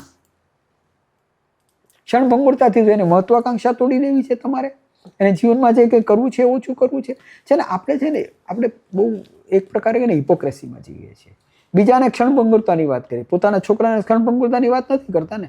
પોતાના છોકરાને તો તું કેમ આગળ વધ, તું કેમ મોટો થા, એની વાત કરીએ છીએ. એટલે આ છે ને ક્ષણભંગુરતા કહેવાની વાત છે, સ્વીકારવાની વાત તો છે જ નહીં. હું જો ન સ્વીકારતો તો બીજાને કેવી રીતે કહી શકું? મારા બાળકને જો એમ કહેતો હોય કે નહીં, એક ક્ષણનો પૂરેપૂરો ઉપયોગ કરીને આગળ વધ, અને બીજાને હું કહું ક્ષણભંગુર છે, આ હિપોક્રેસીને છોડવી જોઈએ. માત્ર હિપોક્રેસી નહીં વિપિનભાઈ, પણ ક્ષણભંગુરતા જ્યારે આપણે કહીએ છીએ ત્યારે આપણે એને તૈયાર પણ કરીએ છીએ અચાનક આવનારી પરિસ્થિતિ માટે, કે અચાનક કોઈ યુવા વ્યક્તિ આપણા ઘરમાંથી ચાલી જાય અથવા આપણને કોઈક એવા આઘાત લાગે, તો એ સમયે એને સાંત્વના આપવા માટે આ ફિલોસોફી અનુકૂળ આવે છે. એ સમયે આપો ને, એ સમય આવે ને ત્યારે જ આપો, એની પહેલાથી આપવાની કાંઈ જરૂર નથી. ઓકે, સમય આવે ત્યારે એને સમજાવો. 10 મિનિટ છે ને, આજનો યુવાન આપણા કરતાં બહુ જ બુદ્ધિશાળી છે. એવું તમે માનો છો? બિલકુલ. જે માની લો, એક એક્ઝામ્પલ આપું કે મારી જ્યારે 20 વર્ષની ઉંમર હતી ને મને જેટલું આવડતું હતું ને એના કરતાં 10 ગણું મારા બાળકને, મારા દીકરાને 20 વર્ષની ઉંમર આવડતું હતું. મારા કરતાં એની સમજ અત્યારે પણ વધારે છે ને દરેક બાળકોને આ લાગુ પડે છે. એટલે આપણે વડીલો એમ માનીએ, ઓહો મને બહુ આવડે છે ને, મને જીવનનો અનુભવ છે ને, મારી વાત જ સાચી. આવા પેલામાં નહીં રહેવું. બાળકો હોશિયાર છે, બાળકો પોતાની રીતે આગળ વધે, પોતાની એને ક્ષણની ભંગુરતા નહીં પણ ક્ષણની ઉપયોગ તે સમજાવો.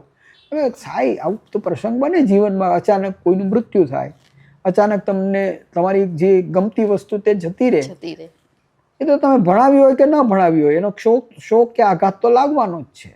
તમે માની લો હું તમને એમ કહું કે આ બધું ક્ષણભંગુર છે, એવું મારા દીકરાને હું ભણાવ્યા જ કરું ને એને કોઈ આઘાતનો સમય આવે તો આઘાત ન લાગે. એ સમયે એને થોડુંક સમજાવવું પડે. પણ છે ને દરેક વસ્તુમાં સમય છે ને, કાળ છે ને, એ દરેક વસ્તુને કોળીઓ કરી જાય છે. કાળ એક કે છે ને, કાળ બધાને કોળીઓ કરી જાય છે. એ 2-3 દિવસ લાગે, 3-4 દિવસ એડજસ્ટ થતા લાગે, પતી જાય, પછી પાછું ભૂલી જઈએ. આજે સાચું કહો, મને કોઈ એમ પૂછે કે તમારા પિતાશ્રીની જન્મ તારીખ કઈ હતી, તો ભૂલી ગયો છું. બરાબર છે. કદાચ મારી પત્નીની જન્મ તારીખ બી ક્યારેક ભૂલી જાઓ. બરાબર છે. આ કાળ છે, કાળ આવે એટલે બધું ભૂલાઈ જાય, ઘણી બધી વસ્તુ ભૂલાઈ જતી હોય. તો એ પણ જ્યારે આઘાતમાં આવશે, થોડો સમય બાદ એમાંથી બહાર આવી જશે. એ જીવે છે ત્યાં સુધી એને ક્ષણ ભંગુરતા નહીં, ક્ષણની ઉપયોગિતા સમજાવો. જી, બહુ સારી વાત છે કે ક્ષણની ઉપયોગિતા આપણે એમને સમજાવવી. વિપિનભાઈ, આપણી બહુ સરસ અને એકદમ રસપ્રદ એવી વાત થઈ રહી છે, પણ છેલ્લા 1-2 ક્વેશ્ચન તરફ હજી મારે તમારી પાસેથી થોડું, મારી પાસે તો બહુ સમય છે. પણ ખાસ અત્યારે એ જાણવાનું મન થાય વિપિનભાઈ કે તમે આ પરિવર્તનશીલતાની વાત કરો છો, પણ ક્ષણભંગુરતાની જે વાત હું સમજી છું અને અનિત્ય ભાવનાની વાત જે સમજી છું, એને કારણે મને ઘણીવાર એમ થાય છે કે એને કારણે માણસમાં એક દાનની પણ વૃત્તિ આવે છે કે મારો આ જે પૈસો છે એ ખૂબ વધી ગયો છે અને હું એને સર્વસ્વ ન સમજું, ચાલ્યો જઈ શકે, પહેલાં એને દાન આપવું, તો આ પ્રકારની વૃત્તિ આમાંથી જન્મી શકે છે. તમે પોતે ખૂબ સેવાકીય પ્રવૃત્તિ સાથે જોડાયેલા છો.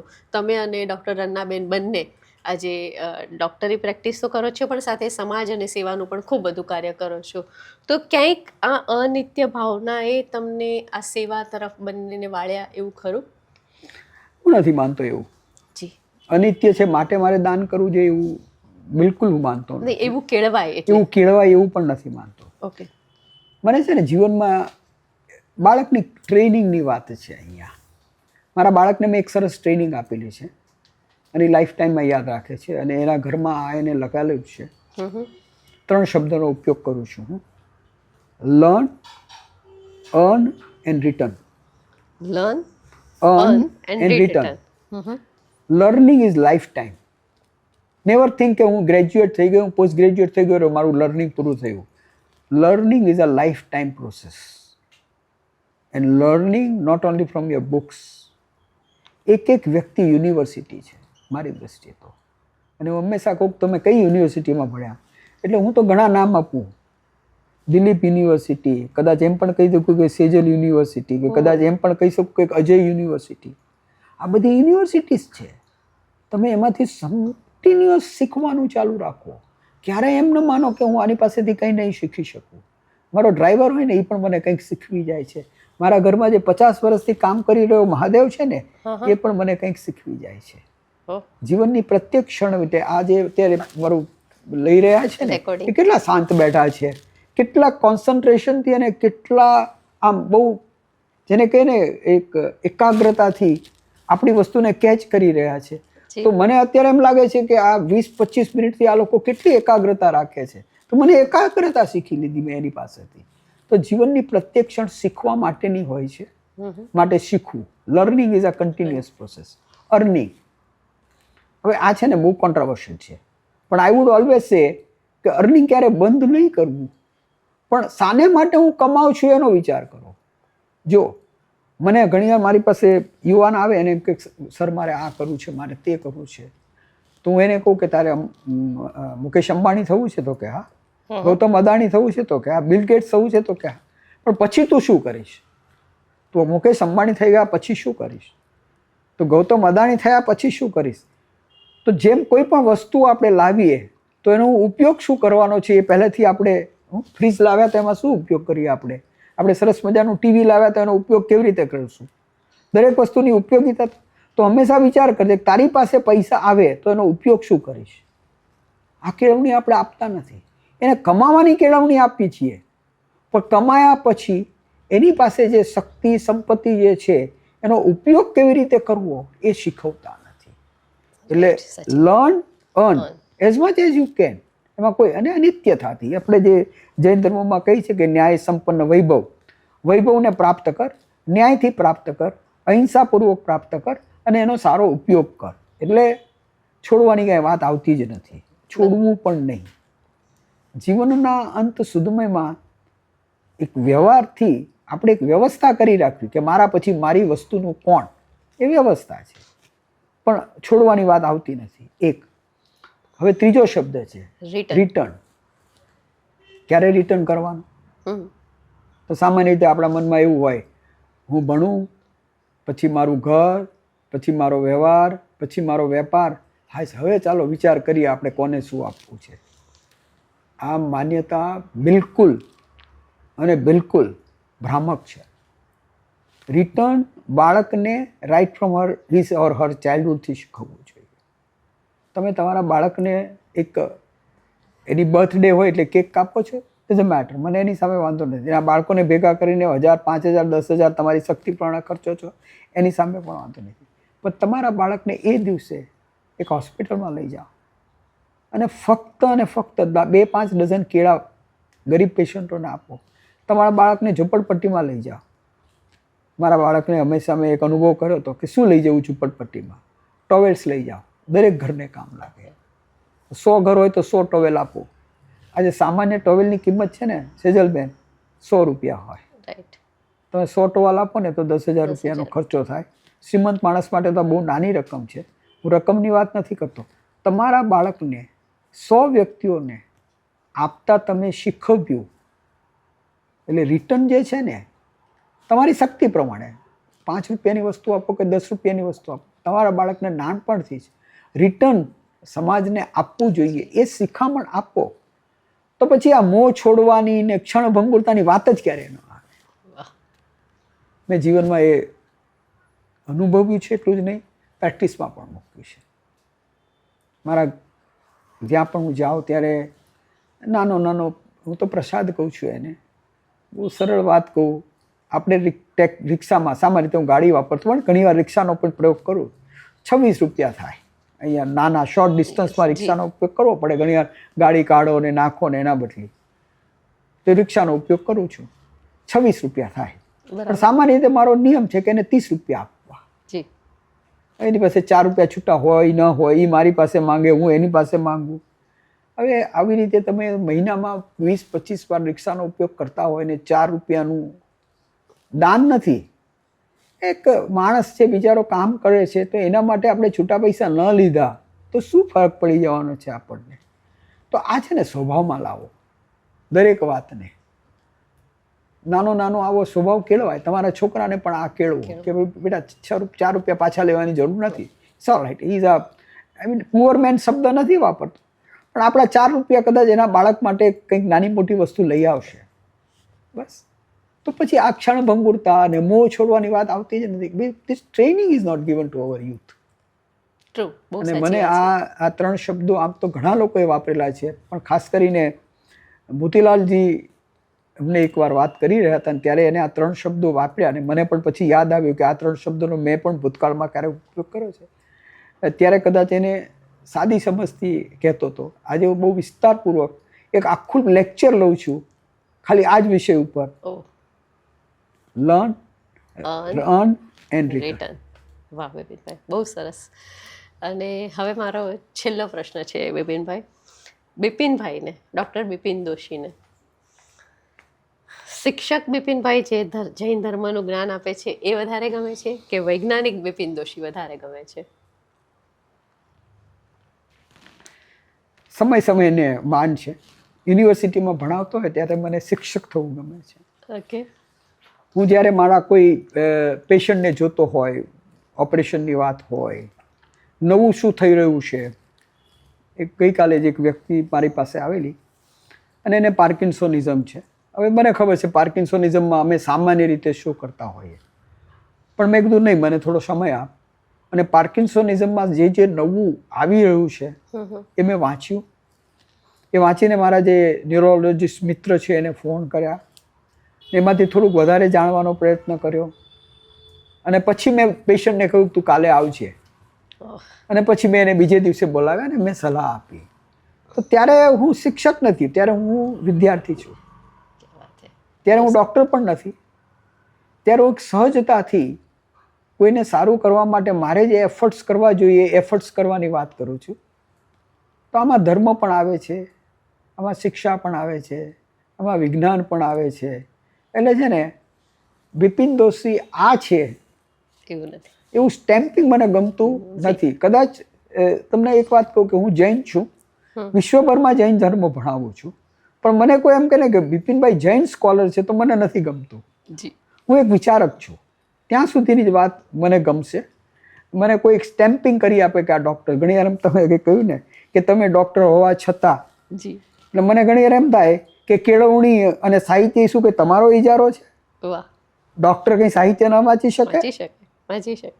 એટલે છે ને આવું થઈ ગયું. અરે સાહેબ તમે તો, હું ઘણી વાર બહુ સરસ વાત કરું ને સરસ પ્રવચન કરું તો પછી એમ કે તમે તો ડૉક્ટર છો ને, એટલે જાણે કે ડૉક્ટરને સાહિત્ય નહીં આવડવું જોઈએ, ડૉક્ટરને કવિતાઓ નહીં આવડવી જોઈએ, ડૉક્ટરને ગઝલો નહીં આવડવી જોઈએ, ડૉક્ટરને અંગ્રેજી સાહિત્યની વાતો નહીં આવડવી જોઈએ. એ લોકો સામાન્ય રીતે એમના સમયના અભાવને કારણે એ તરફ વળ્યા ન હોય એવું બનતું હોય છે. એને કારણે મને લાગે છે ત્યાં સુધી અહીંયા એક મારી વાત કહેવી પડશે તમને.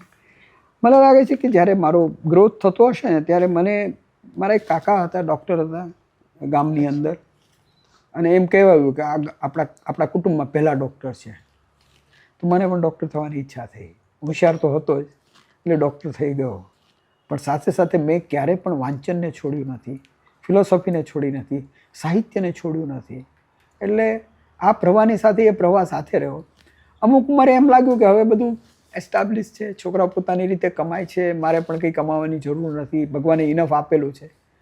તો થોડુંક લક્ષ્ય શિક્ષણ તરફ, એટલે જૈન શિક્ષણ કે ફિલોસોફિકલ શિક્ષણ તરફ, અને થોડું લક્ષ વધારે સેવા તરફ, અને એનાથી પણ વિશેષ કહું તો થોડું લક્ષ creativity. Today also I create lot of things. મને અનેક પ્રકારના વિચારો આવે છે, અનેક પ્રકારની લોકો સામે વાત કરવાની. મેં બોરીવલી સાંસ્કૃતિક કેન્દ્રનો કો ફાઉન્ડર છું, જેમાં અમે અનેક પ્રકારની સાંસ્કૃતિક પ્રવૃત્તિઓ કરી રહ્યા છીએ. છોકરાઓ માટે રીડિંગ રૂમ ચલાવી રહ્યા છીએ.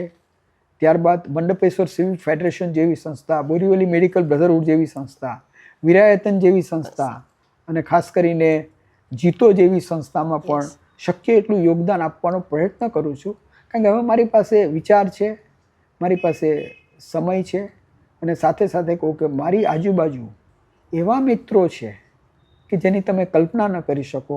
મારો એક સાદ પડે અને કરોડો રૂપિયા હું એ લોકો પાસેથી સારા કામ માટે લઈ શકું છું.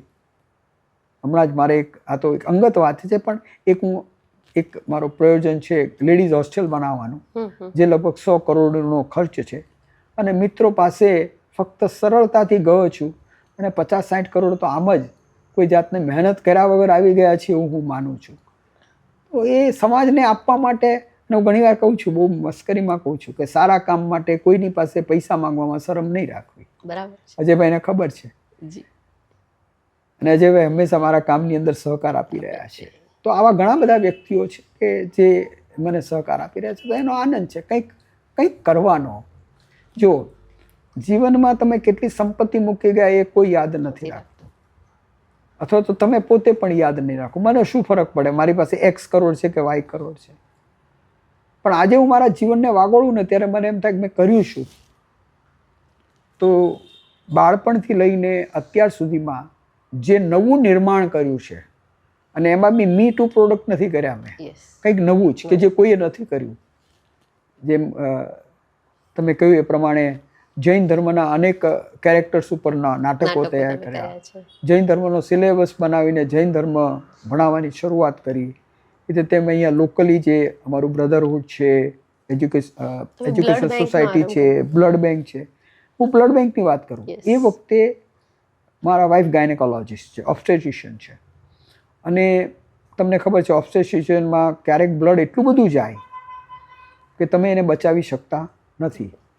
એ સમયની અંદર બોરીવલીમાં કોઈ બ્લડ બેંક નથી. તો મેં બ્લડ બેંક પૈસા કમાવા માટે નહીં, મેં બ્લડ બેંક કોઈનું જીવન બચાવવા માટે શરૂ કરી હતી. તો એનો મને આનંદ છે કે બોરીવલીમાં ફર્સ્ટ બ્લડ બેંક કોની હતી? તો કે ડૉક્ટર રનાબેન અને ડૉક્ટર બિપિન દોશીની હતી. તો આવું નવનિર્માણ કરવાનો જે અને હું જીવનના અંતમાં અથવા તો આજે પણ મારે વાગોળવું હોય તો શું વાગોળવું? મારા પૈસાને વાગોળવું? તો કે બિલકુલ નહીં. આવી જે બી ક્રિએટિવિટી આપણા જીવનમાં થઈને એને વાગોળવાની. માટે ક્રિએટિવિટી એ આપણી સંપત્તિ છે. સરળ વાત કહું, મને કોઈ જણે પૂછ્યું તમારી સંપત્તિ શું? તો મેં કીધું 10,000 વિદ્યાર્થીઓને જે ભણાવ્યું છે they are my real asset. True, very true, બહુ સાચી. આનંદ મળે છે. બિપિનભાઈ, આમાં આપણે વાત કરતાં કરતાં તમે એક શબ્દનો ઉપયોગ કર્યો, રીડિફાઇન કરવું. હવે મારા મનમાં એક શંકા એવી આવી કે આપણી અમુક શાસ્ત્રોક્ત વાત છે જે વર્ષોથી એક ચોક્કસ ઘરેડમાં ચાલે છે અને એ રીતે જ એ બધું કરાતું હોય, ક્રિયા હોય કે એ જે પણ કંઈ કરવાનું હોય એ અમુક રીતે જ કરાતું હોય. હવે જ્યારે એને રીડિફાઇન કરવાની વાત આવે તો મને એમ થાય કે આને રીડિફાઇન કઈ રીતે કરાય, કારણ કે વર્ષોથી એક પરંપરા છે, એ રીતે અમે અમારા મમ્મી પાસેથી શીખ્યા અને એ જ કરતા હોય.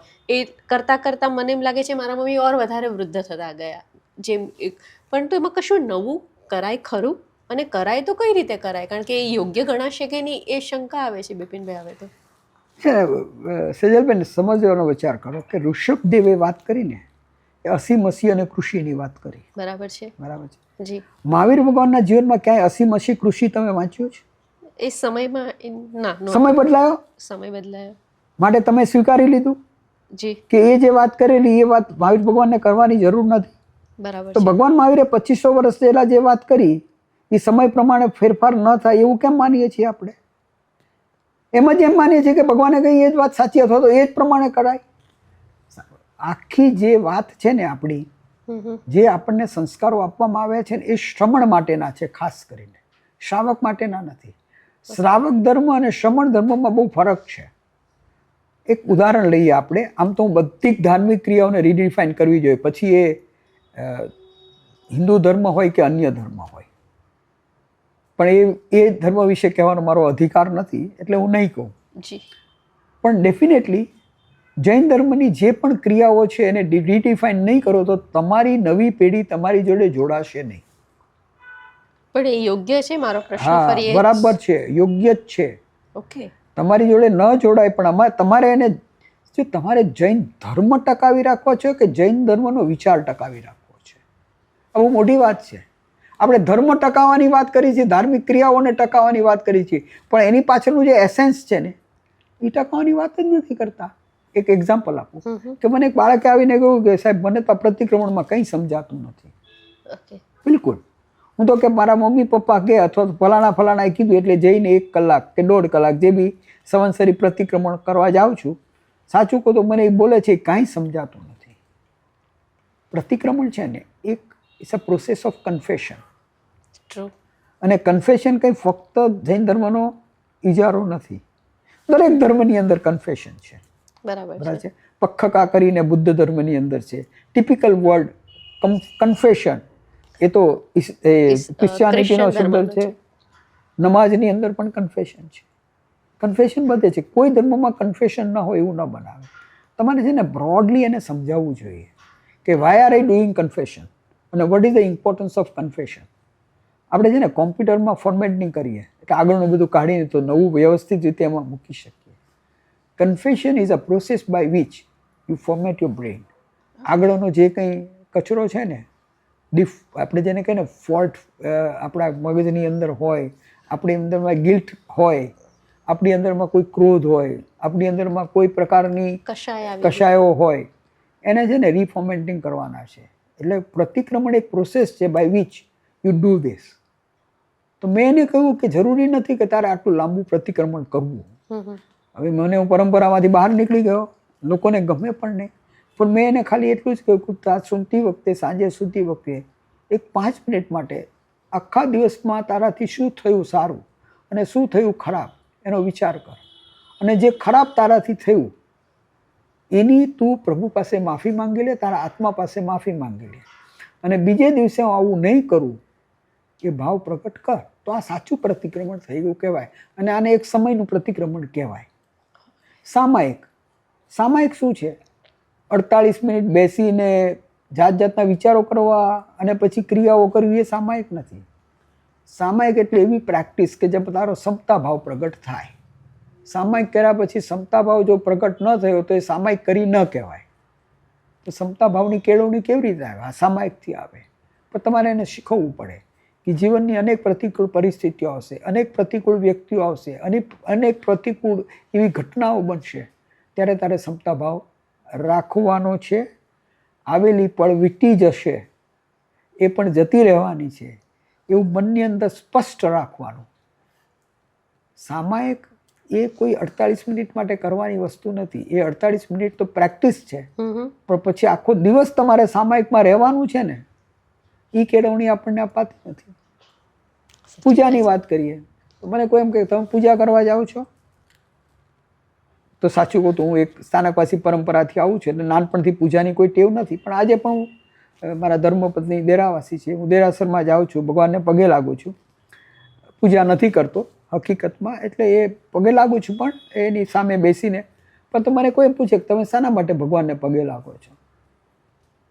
તો મેં ઘણી વાર વિચાર કર્યો કે ભગવાનને મારે શું કરવા પગે લાગવું? એ તો મને કંઈ આપવાનું નથી, આપી પણ ન શકે, તો મારે એની શા માટે પ્રશંસા પૂજા કરવી જોઈએ કે એની પ્રાર્થના કરવી જોઈએ?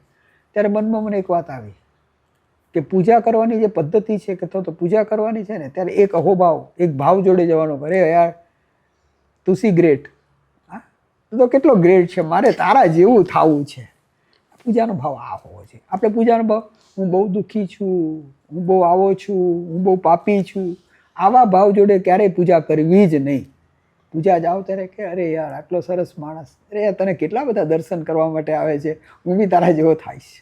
એ ભાવ હોવો જોઈએ. તો આ બધાને આપણે રીડિફાઈન કરવાની જરૂર છે. એટલી બધી ક્રિયાઓ છે, એ બધી તપને રીડિફાઈન કરવાની જરૂર છે. તપ છે શું? તપ એટલે ભૂખ્યા રહેવું? એ તપ નથી.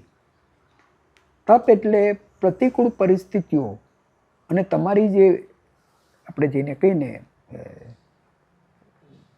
ઇન્દ્રિયોનો અસંયમની વાત કરતા હોઈએ, અથવા તો એને કાબૂમાં રાખવાની વાત છે.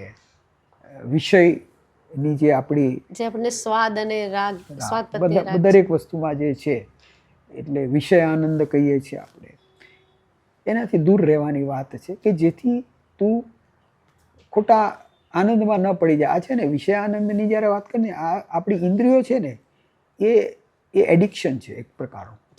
આપણને આજે આ સ્વાદ ગમ્યો ને, પછી થોડો વધારે સારો સ્વાદ ગમશે, પછી વધારે સારો સ્વાદ કરશે. આજે આપણે પાણીપુરી ખાવાની ટેવ હોય તો આપણને ખબર હોય કે બોરીવલીની પાણીપુરી કેવી છે, ને પછી પેલી સાયનની પાણીપુરી કેવી છે. બરાબર છે.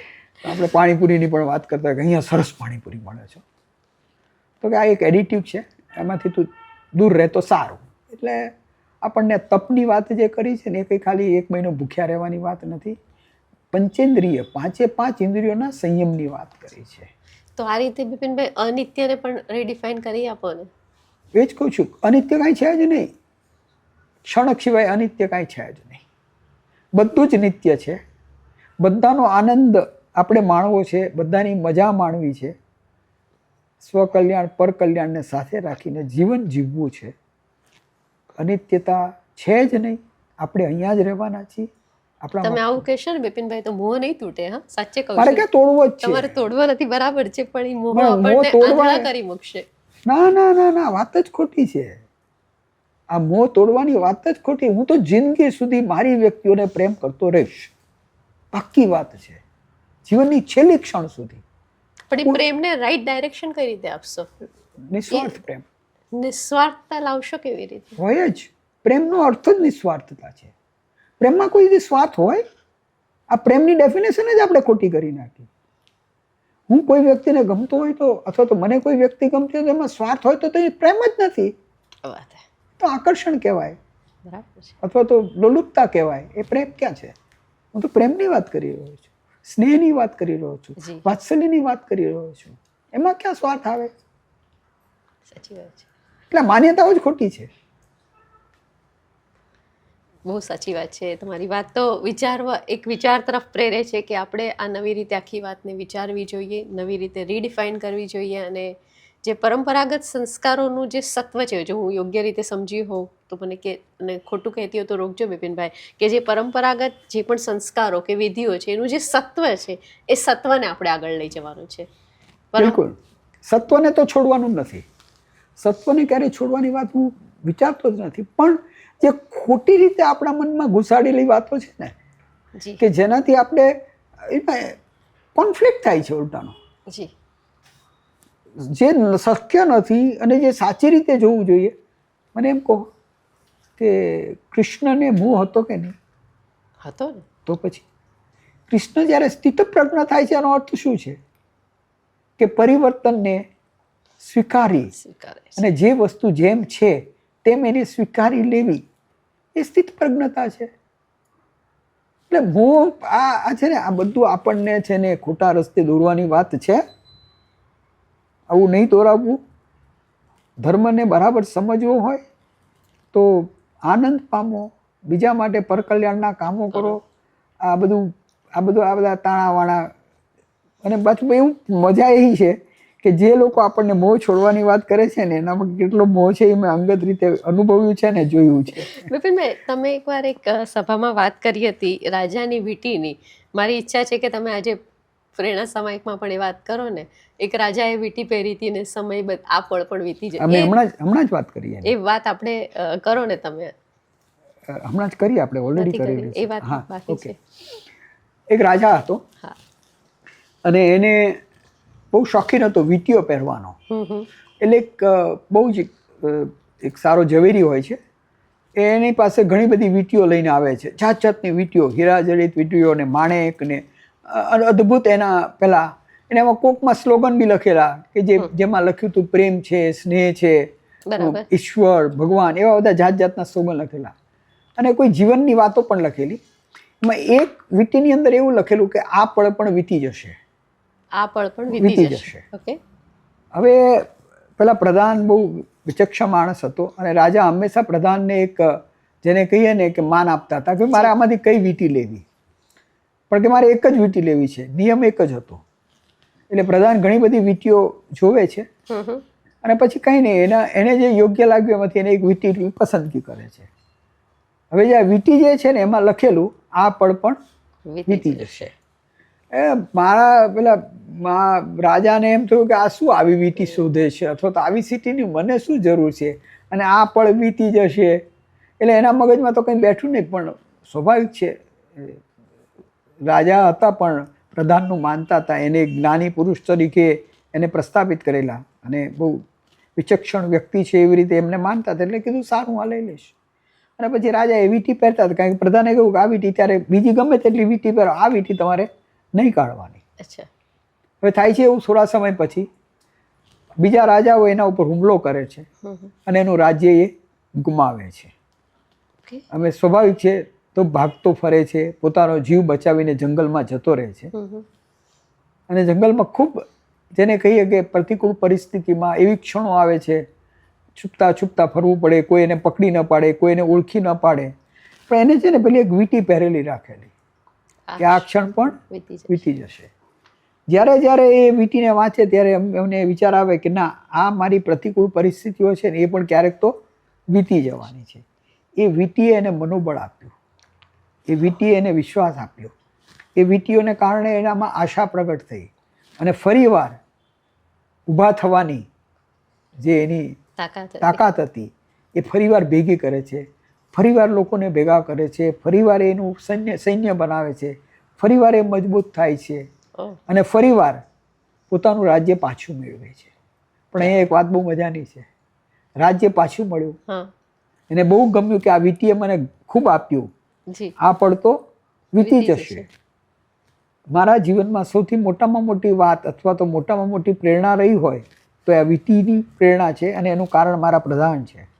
એ પ્રધાન પણ રાજ્યાભિષેક થાય છે. એ પ્રધાન હવે થોડાક મોટા થઈ ગયા છે, એ રાજ્યાભિષેકમાં આવે છે, એનું ખાસ સન્માન રાજા કરી રહ્યા છે. ત્યારે પાછી એક વાત કરે છે કે યાદ રાખજો, આ પળ પણ વીતી જશે. કંઈ પણ વસ્તુ નિત્ય નથી. સુખ દુઃખ, અનુકૂળતા પ્રતિકૂળતા એ જીવનનો ક્રમ છે, એવું આપણે સ્વીકારવું જ રહ્યું. મને ખબર નથી કોને લખ્યું, મને લાગે છે ત્યાં સુધી, સુખ દુઃખ મનમાં ન આણીએ, ઘટ સાથે રે ઘડિયા, ટાળ્યા તે કોઈના નવ ટળે, રઘુનાથના જડિયા. તો આ રીતે ફરી વાર એક જ વાત કહેવાની કે આપણને જ્યારે ક્ષણભંગુરતાની વાત આવે ત્યારે આપણે પરિવર્તનને યાદ રાખીએ. આ પળ પણ વીતી જશે એ યાદ રાખીએ તો આપણને ખૂબ આનંદ આવે. છેલ્લે તમારે કોઈક સંદેશ આ આપણા આજના વિષય સંદર્ભે જો આપવો હોય બિપિનભાઈ. Redefine your philosophy. Redefine your concepts which are unnecessarily negatively put in your life. અહિંસાને બરાબર સમજો, અપરિગ્રહને બરાબર સમજો, આ ક્ષણભંગુરતાને બરાબર સમજો, ચાલુ ચાલતી વાતોમાંથી બહાર નીકળી અને આઈ ટેલ યુ, જૈન ધર્મની અંદર સમતાને રીડિફાઇન કરો.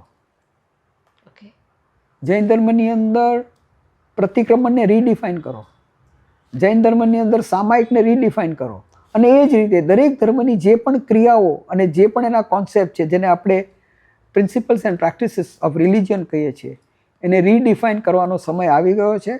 જે વાત 2500 વર્ષ પહેલાં બહુ સરસ ગણાતી હતી એ વાત આજે સરસ ન હોઈ શકે. એનો સ્વીકાર કરી, પરિવર્તન કરી, એને રીડિફાઇન કરો તો કદાચ નવી પેઢી તમને સ્વીકારશે અને તમને એનો આનંદ થશે.